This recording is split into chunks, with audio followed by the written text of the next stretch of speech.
2 Coríntios 12, de 7 a 10, diz assim: E para que não me ensoberbecesse com a grandeza das revelações, foi-me posto um espinho na carne, mensageiro de Satanás para me esbofetear, a fim de que não me exaltasse. Por causa disto, 3 vezes pedi ao Senhor que o afastasse de mim. Então ele me disse: a minha graça te basta, porque o poder do Senhor se aperfeiçoa na fraqueza. De boa vontade, pois mais me gloriarei nas fraquezas, para que sobre mim repouse o poder de Cristo. Pelo que sinto prazer nas fraquezas, nas injúrias, nas necessidades, nas perseguições, nas angústias, por amor de Cristo, porque quando sou fraco, então é que sou forte. O Senhor diz: a minha graça te basta, porque o poder se aperfeiçoa na fraqueza. Amém? Paulo está escrevendo aos Coríntios, é a segunda carta que ele escreve aos Coríntios, e ele está escrevendo essa carta principalmente para acertar algumas coisas nessa igreja. Algumas pessoas se aproximaram da igreja de Corinto, dizendo que eram apóstolos, ensinando um evangelho que era diferente do evangelho que Paulo tinha ensinado, se vangloriando da sua posição, aproveitando do fato de Paulo estar ausente.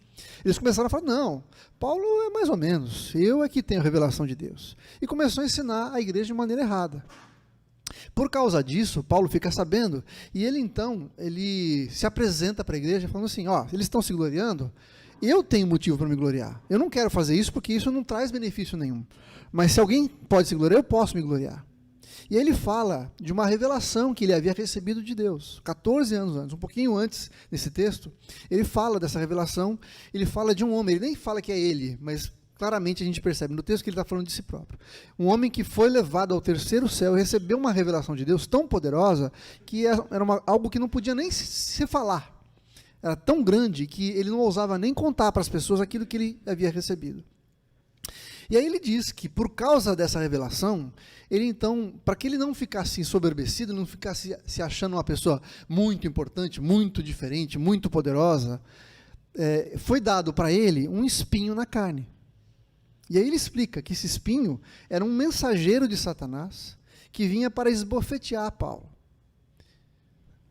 E aqui eu queria destacar algumas palavras que estão no texto, que são importantes da gente entender, para que o texto faça mais sentido para a gente. A primeira palavra que eu queria destacar é que o texto diz que foi-me posto um espinho na carne. A palavra posto aqui, na verdade, é uma palavra que foi traduzida em vários outros lugares na Bíblia, como foi dado, ele recebeu, alguém deu para ele um espinho na carne. Né? E essa palavra, eu fiz questão de trazer aqui a definição que o dicionário da Bíblia coloca, que, para variar, sumiu aqui do meu esboço. Onde está, Jesus?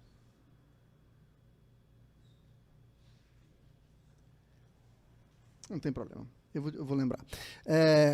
A palavra dar aqui, que Paulo usa, tem o sentido de dar para benefício de alguém. Ou seja, ele recebeu como se fosse alguma coisa benéfica para ele. Esse espinho que ele recebeu na carne era alguma coisa que tinha um propósito muito claro, era transformar a vida de Paulo. Embora fosse alguma coisa muito difícil pela qual ele estivesse passando, né? Tanto que ele pediu 3 vezes que Deus tirasse esse espinho dele, ele sabia que no fundo esse espinho tinha um propósito claro na sua vida. E aqui muitas pessoas, muitos autores, muitos estudiosos ficam debatendo sobre qual seria esse espinho na carne. Né? Quando ele fala de espinho na carne, a gente pode entender a carne como 2 coisas diferentes. Pode ser o corpo físico, e se for o corpo físico, pode ser talvez uma enfermidade, uma deficiência, uma limitação física que Paulo estaria tendo. Né? Ou pode ser a nossa carne, aquela parte da gente que cede aos pecados, que é tentada. Então podia ser também uma tentação que Paulo estivesse passando, que o levasse a se sentir humilhado. Agora, o fato de Paulo não colocar qual é esse espinho na carne, para nós é benéfico. Por quê?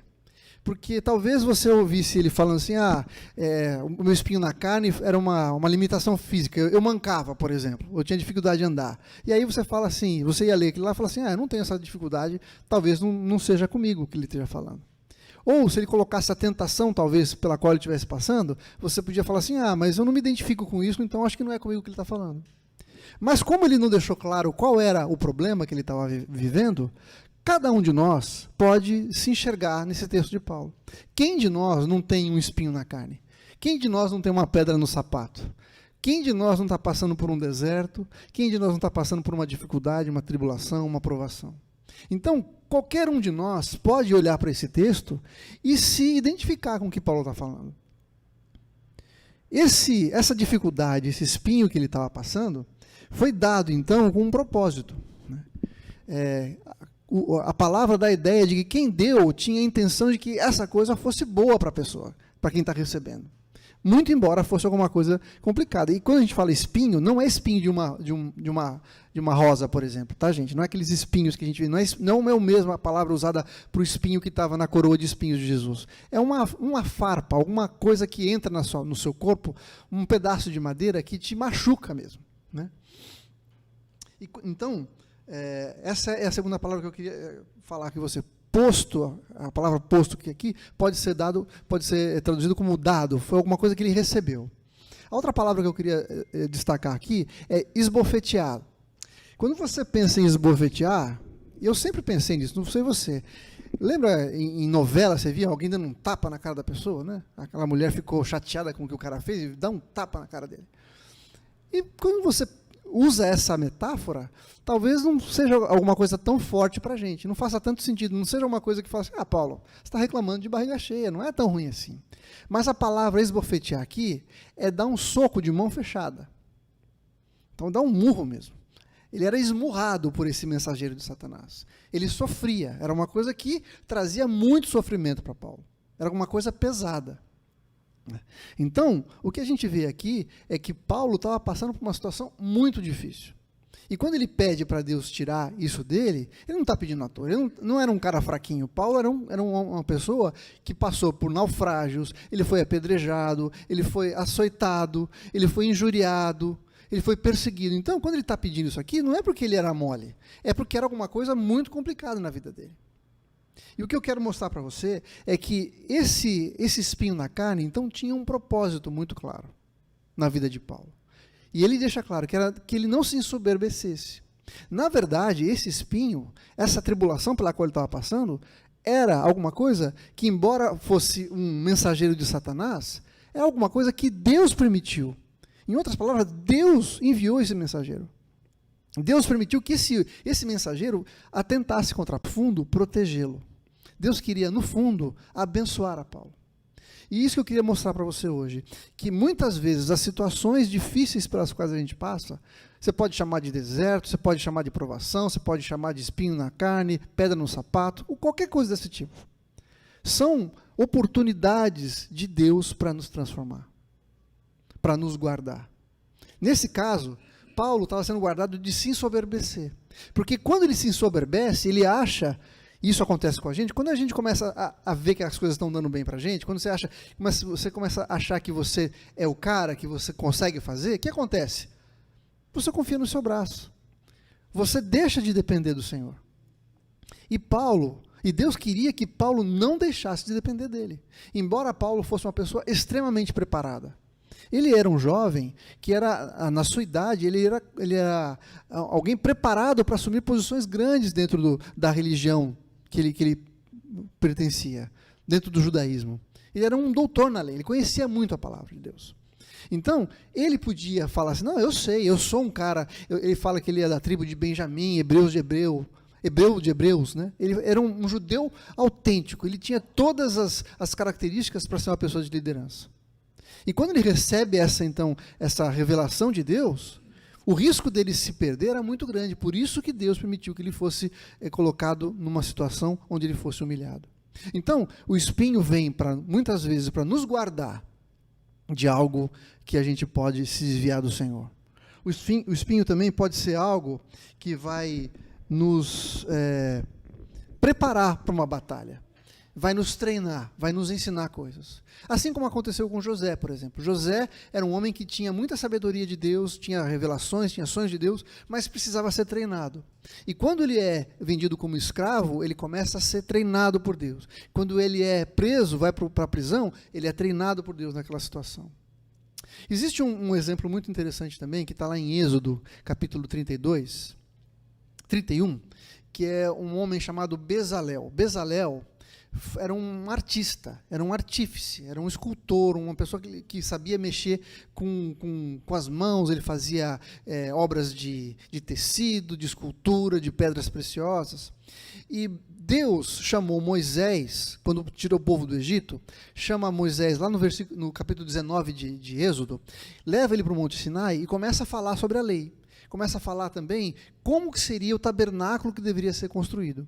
E do capítulo 19 de Êxodo até o capítulo 30, Deus vai dando todas as diretrizes de como que esse tabernáculo deveria ser feito. No capítulo 31, Deus fala para Moisés: olha, eu chamei uma pessoa, Bezalel. Bezalel é a pessoa que eu enchi do meu espírito para fazer essa obra de artífice, uma obra muito especial. Ele vai representar no tabernáculo a minha glória.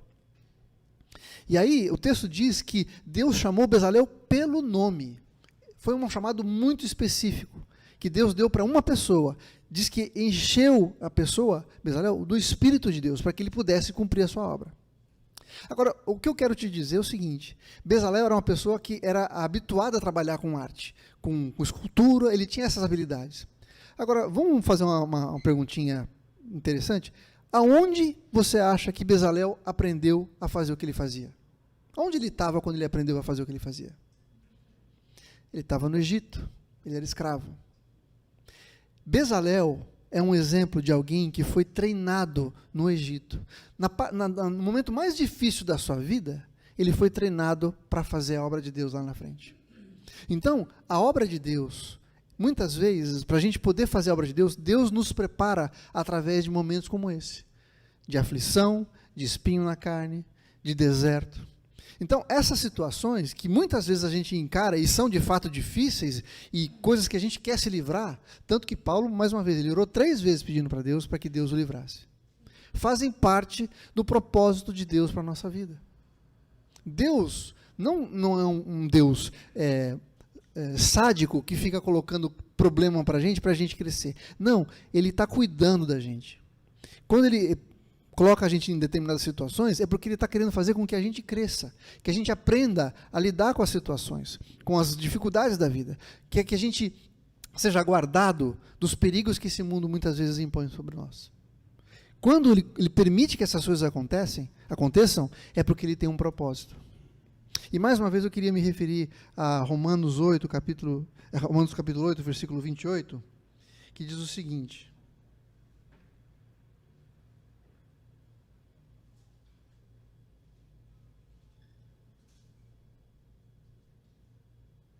sabemos que todas as coisas cooperam para o bem daqueles que amam a Deus, daqueles que são chamados segundo o seu propósito. Deus tem um propósito para a gente.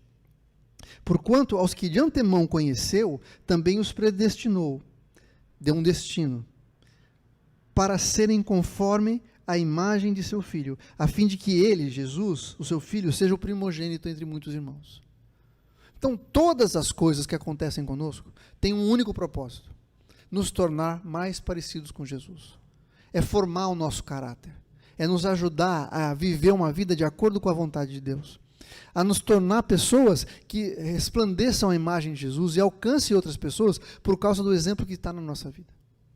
É isso que Deus espera de nós, é isso que Deus faz. Ele usa essas situações para que isso aconteça. Então, quando Paulo passa por esse momento de aflição, de ter o seu espinho na carne, qual é a resposta que Paulo dá? Qual é a atitude que Paulo toma quando ele passa por uma situação de crise? E aqui a gente pode aprender com ele. O que o texto diz? Que ele pediu 3 vezes ao Senhor para que tirasse aquele espinho da sua carne. A resposta para os momentos de aflição pelos quais a gente passa, gente, só tem uma coisa para fazer: buscar em Deus. Levar os nossos problemas, as nossas necessidades em oração ao Senhor. se dobrar diante do Senhor e falar: Senhor, eu estou passando por isso. Afasta esse problema de mim, tira esse problema de mim. Eu preciso da tua mão, eu preciso que o Senhor se manifeste. Lá no Salmo 119, versículos 71 e 73. Desculpa, Salmo 118, 5 e 6 diz assim: em meio à tribulação, invoquei o Senhor, e o Senhor me ouviu e me deu folga. O Senhor está comigo, não temerei. Que me poderá fazer o homem? No meio da tribulação, invoquei ao Senhor. Na hora do aperto, foi aí que eu busquei ao Senhor. No meio da guerra, no meio da dificuldade, eu voltei os meus olhos para o Senhor. O Salmo 121 diz assim: para os montes eu vou erguer o meu olhar. De onde me virá o socorro? O meu socorro vem do Senhor, que criou os céus e a terra. Era muito comum naquela época que as pessoas fizessem altares e colocassem no alto dos montes. Quando o salmista fala assim: para os montes vou erguer o meu olhar, as pessoas podiam achar que ele estava olhando para aqueles altares e buscando nos altares, nos deuses falsos, a sua resposta à salvação. Mas ele completa: eu vou olhar para os montes, mas eu não vou esperar dos deuses, eu vou esperar do Senhor, porque de lá, do Senhor, é que vem o meu socorro. Ele que é o Criador dos céus e da terra. No momento de aflição, então, a gente tem que olhar para o Senhor. Colocar a nossa esperança, a nossa confiança no Senhor. Clamar ao Senhor. Agora, você acha que Paulo aqui, quando ele fala que orou 3 vezes ao Senhor, ele fez aquela oradinha básica da hora do almoço: Senhor, abençoe esse alimento em nome de Jesus, amém? Provavelmente não.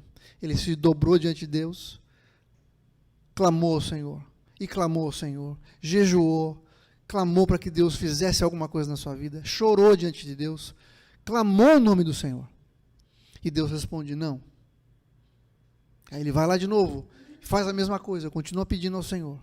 Mas o interessante é que a oração não é só uma lista de mercado que a gente leva para Deus, mas quando a gente está orando ao Senhor, o Senhor começa a revelar o nosso coração. E aqui eu creio que Paulo, quando começou a orar para Deus, Deus começou a falar com ele: Paulo, se humilha diante de mim. Essa revelação que você recebeu não é para você se sentir o máximo, é para saber aquilo que eu posso fazer em você e através de você. Então, à medida que Paulo vai orando, por que Deus não responde na primeira? Porque havia coisas no coração de Paulo que Deus queria que Paulo soubesse. Deus conhece o nosso coração, mas ele fala que ele usa as situações também para revelar o nosso coração, para revelar aquilo que está dentro de nós, que muitas vezes a gente não percebe. Mas é nessas situações de dificuldade, de dureza, é que a gente, à medida que ora e coloca diante de Deus o nosso coração, ele começa a revelar as coisas que precisam ser tratadas diante do Senhor, pelo Senhor. Até que então, na terceira vez, o Senhor fala: a minha graça te basta. Qual é a resposta que Deus nos dá então? Deu para Paulo então: Paulo, não vou tirar o espinho não, você vai ficar com o espinho, mas a minha graça vai ser maior do que o espinho. Então, muitas vezes, gente, a gente ora, Deus fala com a gente, Deus revela o que precisa ser mudado, e a gente fala: tá bom, Deus, eu reconheço, eu quero mudar isso na minha vida, eu quero que o Senhor faça isso na minha vida. Mas muitas vezes a resposta de Deus vai ser: não vou te livrar disso.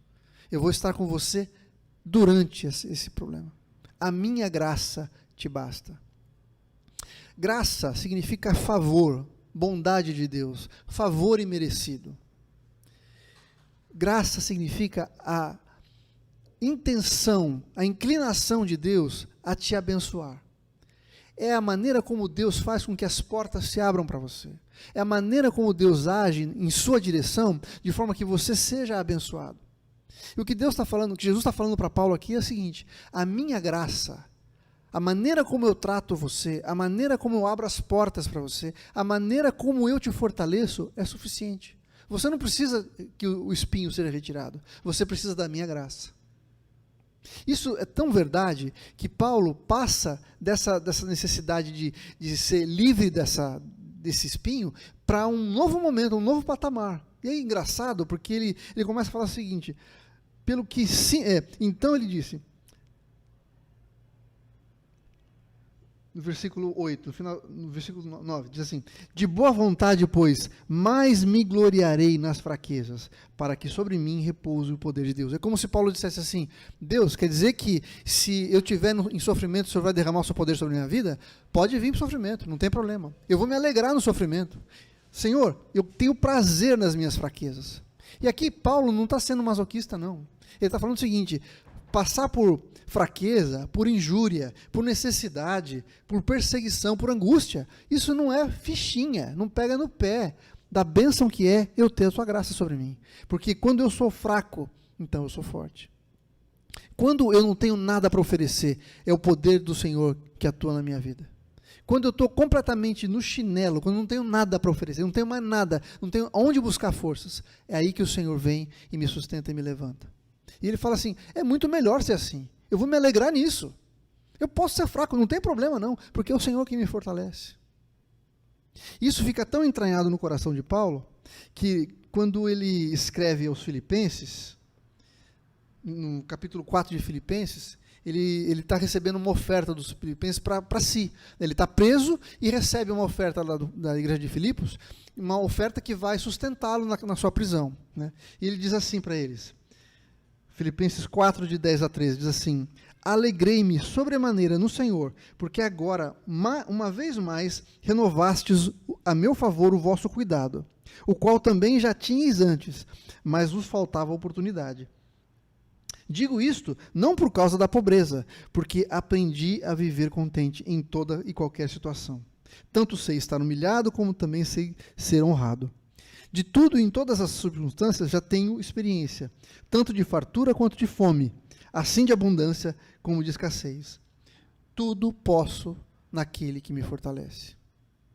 O que chama a atenção para mim nesse texto é que Paulo fala assim: eu aprendi a passar necessidade, eu aprendi a viver no sofrimento. Não tem problema.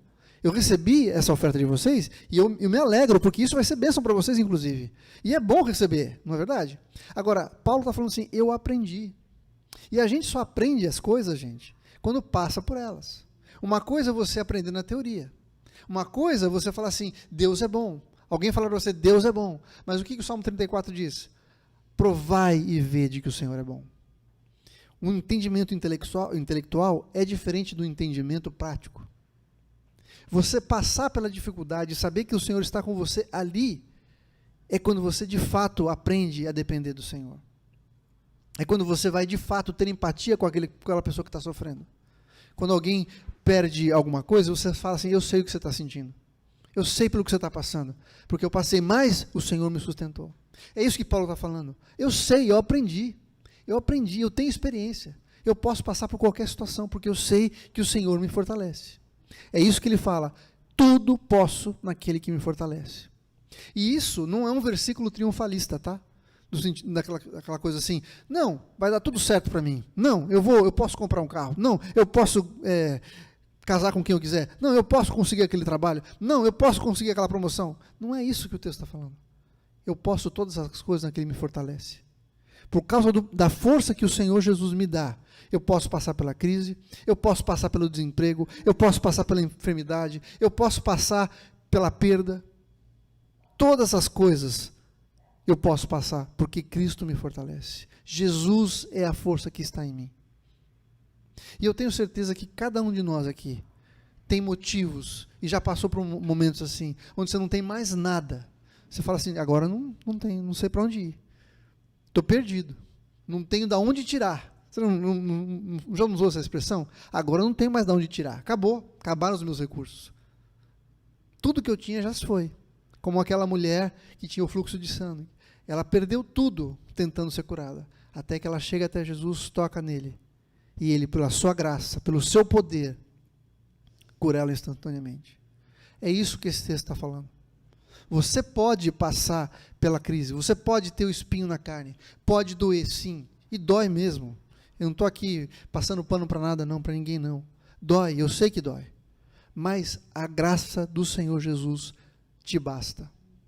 A graça de Jesus te basta. A resposta do Senhor talvez não seja aquilo que você espere. Talvez Ele não fale assim: tá bom, vou tirar daqui. Ainda passa um metiolate e coloca um band-aid lá. Talvez não seja isso que ele vai falar.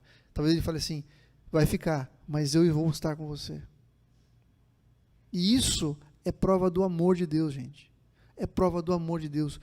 Deus está nos protegendo. Essas situações nos protegem de nós mesmos, que é o nosso maior inimigo. O Senhor faz com que a gente olhe para Ele, tire os olhos de nós e olhe para Ele. Dependa dEle. Saiba que dEle vem a provisão, dEle vem a resposta. E Ele tem resposta para cada um de nós hoje. Amém? O Senhor quer falar conosco, o Senhor quer mostrar para nós que a sua graça pode ser muito além daquilo que a gente pede ou precisa ou pensa. 2 Coríntios 9:8, eu quero terminar com essa palavra, fala um pouco do que a graça de Deus pode fazer. Veja como Paulo fala nesse texto, ele fala assim, Deus pode fazer-vos abundar em toda a graça, a fim de que, tendo sempre em tudo ampla suficiência, superabundeis em toda a boa obra. Paulo, muitas vezes, ele é exagerado, eu gosto disso dele, porque ele é redundante. Veja só, veja as palavras que ele escolhe, parece que ele escolheu a dedo aqui, ó. Ele fala assim, Deus pode vos fazer abundar. O que é abundar? É ter bastante, né? Então ele fala, abundar em toda a graça. Conta comigo, toda, uma vez aí, toda. Toda a graça a fim de que, tendo sempre, percebe como ele amplia, ele deixa a coisa grande, abrangente, sempre, em tudo, segunda vez, toda, tudo, né?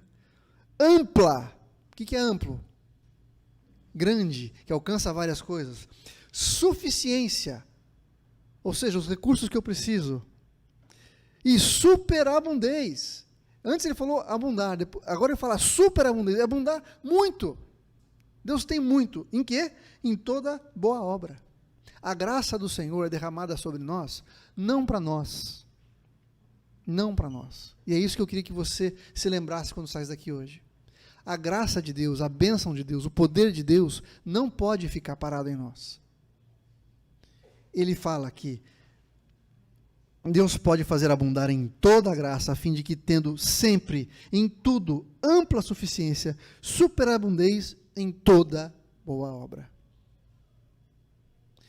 As nossas dificuldades, os nossos limites, as nossas tribulações, os nossos desertos, os nossos espinhos na carne, são uma maneira de Deus ampliar, superabundar o seu poder em nós.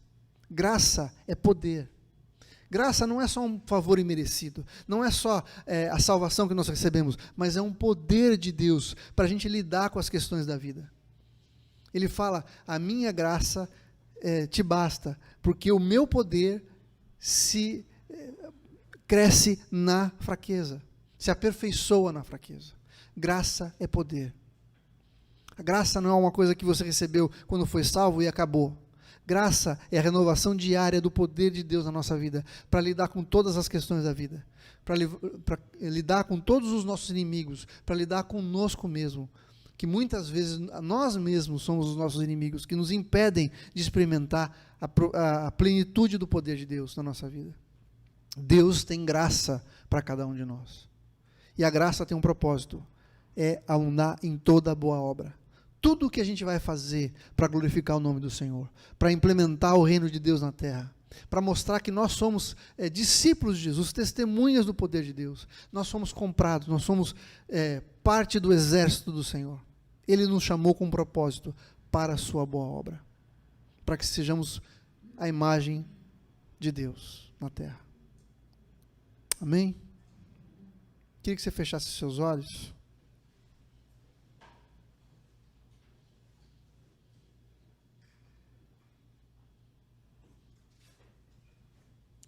Sei que talvez você esteja passando por momentos de dor, de dificuldade, de crise, de tribulação, de espinho na carne. E esteja talvez como Paulo, falando assim, eu não aguento mais não, manda esse cara embora. Não aguento mais ser esmurrado todo dia, humilhado. Mas Tiago fala assim, Deus resiste ao soberbo, mas dá graça ao humilde, dá graça a que ele se humilha. Deus vai fazer o que for necessário para que ele possa abençoar a sua vida. Se Ele precisar humilhar você para que você possa se dobrar diante dEle, Ele vai fazer. Porque o propósito de Deus é te levantar, exaltar você. É te dar a graça que você precisa. Deus dá graça ao humilde. Então, se você está passando por um momento de humilhação, de necessidade, de falta, clame ao Senhor. Se dobre diante dEle agora. Fala: Senhor, eu preciso que o Senhor me cure. Eu preciso que o Senhor afaste de mim esse enviado do diabo. Eu preciso que o Senhor cure as feridas. Trate, Senhor. Faça os curativos na minha vida. Eu quero experimentar, Senhor, o poder do Senhor, a Tua graça sobre mim, porque a Tua graça me basta, Senhor. Eu não preciso de mais nada. Obrigado, Senhor, porque, como o salmista falou, a Tua graça é melhor que a vida. Os meus lábios te louvam, eu levantarei as minhas mãos em louvor ao Teu nome. A Tua graça, Senhor, é melhor do que a vida. Receber do Senhor a Tua graça é mais importante do que todas as outras coisas, Senhor. Viver na Tua casa, viver na Tua presença é o mais importante. E queremos agora, Senhor, clamar para que o Senhor venha nos alcançar, venha nos tocar, venha, Senhor, tirar de nós tudo aquilo que nos impede de nos humilharmos diante do Senhor. Tira de nós toda a soberba, Senhor, toda a autossuficiência, toda a tentativa de fazer as coisas no nosso braço, Senhor. Toda a tentativa de tentar agradar o Senhor pelos nossos esforços, de tentar conquistar as coisas pela nossa força, Senhor. Nós precisamos da Tua bênção sobre nós, da Tua graça sobre nós. E o Senhor tem a Tua graça para nós. Obrigado porque a Tua graça nos basta. Obrigado, Senhor, porque não precisamos depender de nós mesmos, mas da graça do Senhor. Dependemos, esperamos no Senhor. Somos salvos pela Tua graça, pela fé em Jesus. Obrigado, Senhor, porque não depende de nós. Obrigado porque o Senhor se deu. Obrigado porque o Senhor deu o primeiro passo. O Senhor veio em nossa direção.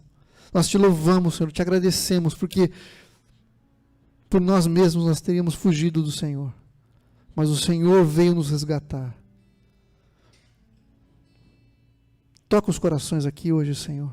Aqueles que estão em casa precisando de um toque do Senhor, dessa revelação, Senhor. Queremos sair daqui, Pai, experimentando algo novo do Senhor. A presença do Senhor, que nos faz entrar num novo patamar, de desejar estarmos prostrados diante do Senhor. Nada pode nos deter, Pai. Nem a injustiça, nem a necessidade, nem a fraqueza, nem a perseguição, nada, Senhor, porque estamos unidos com Cristo e quando estamos com o Senhor, que é aquele que é todo cheio de graça, a graça encarnada, somos supridos em todas as áreas da nossa vida. Muito obrigado, Senhor. Toca as nossas vidas, fala conosco. Espírito Santo, completa a Tua obra em nós. Completa, Senhor, aquilo que o Senhor começou a fazer hoje. Nos ajuda a olhar para o Senhor e depender do Senhor. Em nome de Jesus, Senhor. Aleluia. Amém. Amém.